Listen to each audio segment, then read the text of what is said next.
I'm Selena and you're watching 20 something. For today's video, I'm just going to be interviewing my counselor. I thought she was very knowledgeable about things when it came to social media and media literacy in general, so I just thought she'd be the best option for this interview.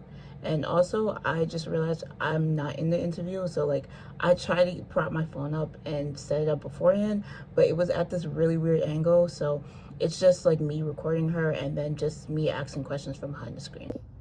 Hi everybody, so I'm here with Denise Chater-Zugaric. and I'm just gonna ask her a few questions about social media. So my first question for you is, how often do you use social media? I probably use social media maybe 4 or 5 days a week, depending on how busy I am. What apps do you typically use in that sense? Mostly Facebook. Facebook? Yeah, I check Instagram maybe once or twice a week, Once or twice a but week? mostly just Facebook. Okay. What do you find that draws you into Facebook? I like kind of seeing what my kind of friends and family, post on Facebook. Every so often I'll look at cute dog videos, cute cat videos, right? But really that's kind of the extent of it. I try to stay away from all of the other kind of nonsense that happens on social media and kind of stick to friends and family and cute animals.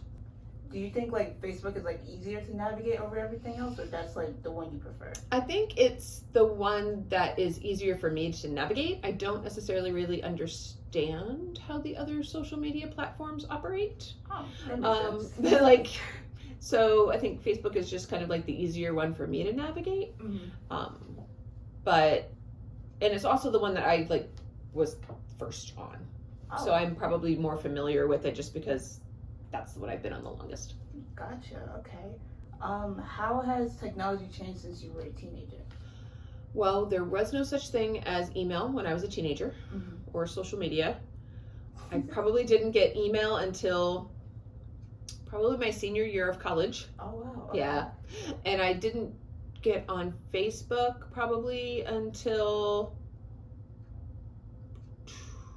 maybe 2009. 2009. Wow, that's a while. Yeah. So I really didn't really delve into any kind of social media things until way later. I did I was on some kind of listservs when I was in college, because I studied kind of fan culture when I was an undergrad. Yeah. And email was relatively new to me, and the email listservs were kind of a thing. And so I was on some fan listservs when I was an undergrad, but other than that, really kind of social media wasn't until I was an adult. Yeah, that totally makes sense. How do you think social media has changed the way you communicate? That's a good question. I probably, this is going to sound sad, but I probably talk to people less and just kind of comment on their posts more. I think if I didn't necessarily have the social media, I would probably talk to people more, have phone conversations and whatnot. But right now, because it's so easy just to kind of comment on somebody's post and call it a day, or, send them a direct message. I probably would have more robust conversations with people if it wasn't for social media. Yeah. So in that case, social media is not really a great thing. Oh, yeah. Do you feel it's easier to comment instead of talking to them outwards? Yeah. I think it's easier because then you're doing it on your time.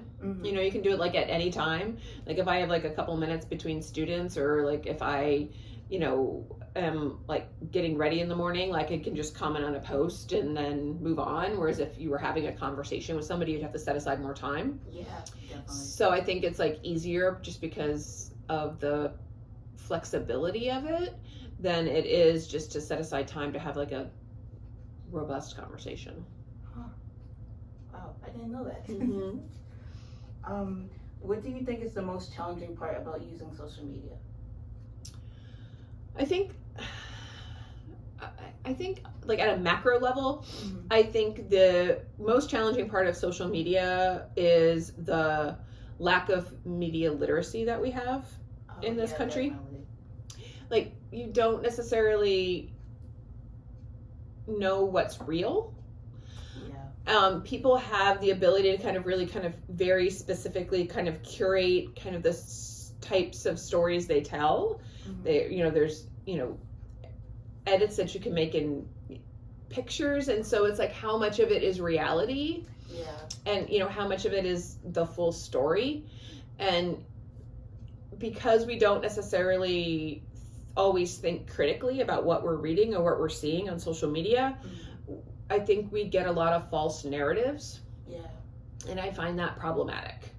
Yeah, I just did like a whole segment about that a couple weeks back, like seeing how like things are like constantly changing and Yeah. you have to like dig for the deeper meaning, Mhm. because like a lot of the times like a lot of these like posts and stuff, it will be rage bait, like it's Mhm. not like telling you the full story. It's just like Yes. saying, hey, like this happened, but like you don't know if it's true because you're just taking that face value, and like you need to dig deeper in order to find out the truth. 100%.